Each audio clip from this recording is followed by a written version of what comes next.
And good afternoon po sa inyong lahat. Unang reading po natin sa buwan ng Disyembre, and this is December 4th.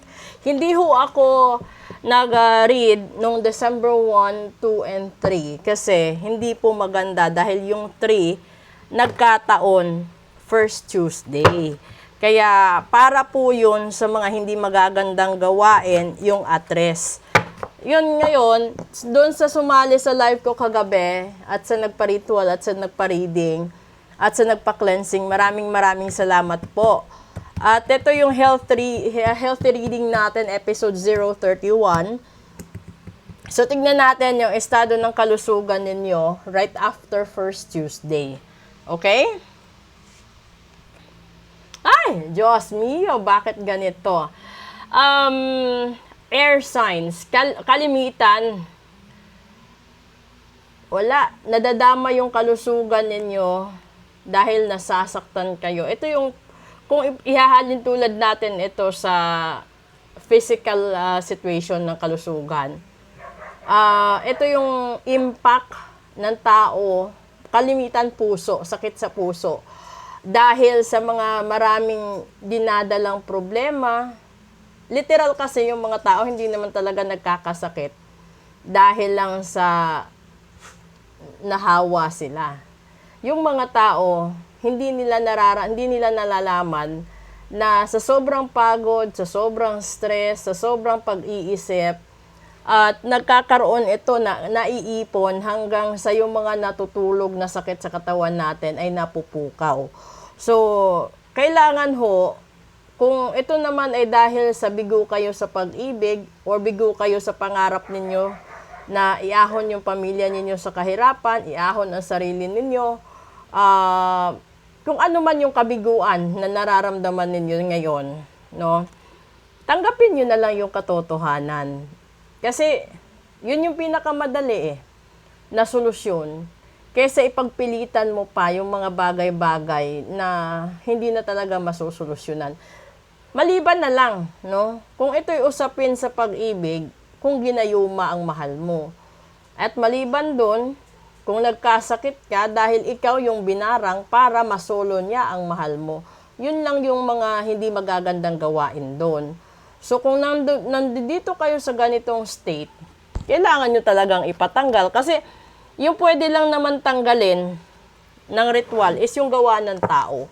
Pero yung gawa ng Diyos, huwag mong baguhin. So, kaya ako gustong ipaliwanag sa lahat na kung gawa ng tao, pwede nating tanggalin. Kung gawa ng mga kaluluwa, gawa ng mga ng mga namatay na tao, pwede natin gawa ng paraan. Pero pagkagustuhan ng Diyos yan, ay hayaan na natin.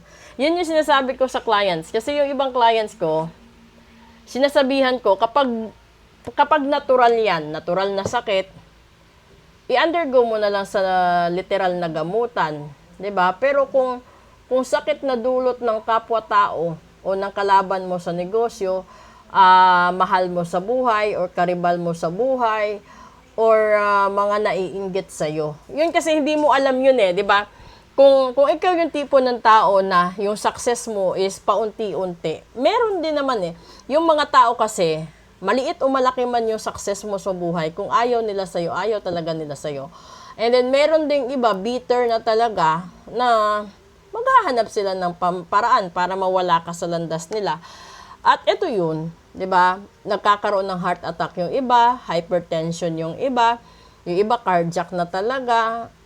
Kapag dulot ng Diyos kasi, okay lang. Dulot ng Diyos yun Pero kapag dulot ng tao, ay wag niyong hayaan na mawala kayo sa mundong ibabaw, maulila ang mahal nyo sa buhay, dahil lang sa taong yan, or sa mga taong yan.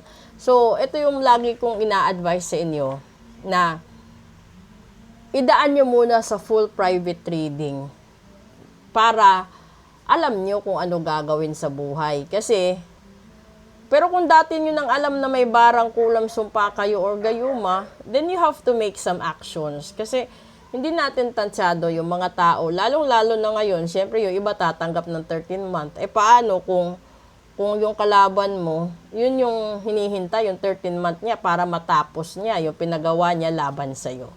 Okay? At, ano pa ba? Wala, ito na yung health ritual natin. Tignan natin sa daily episode kung ano yung lalabas pang additional messages and support informations ni universe para sa atin. At kaya ako nagsimula sa 4. Siyempre, if you will compare that to every corner of the house, kailangan talaga kompleto yung haligi. Diba? That's the 4 corners of the family and that's the 4 corners of the house and a home that we are considering. Kaya kaso lang, yung lumabas dito 3. So, ibig sabihin, may third party, may matinding problema, may mga suliranin talaga na pahirapan pa. No? This is the suffering, this is the grief, and this is the heartbreak of everybody. So, again, thank you and good afternoon.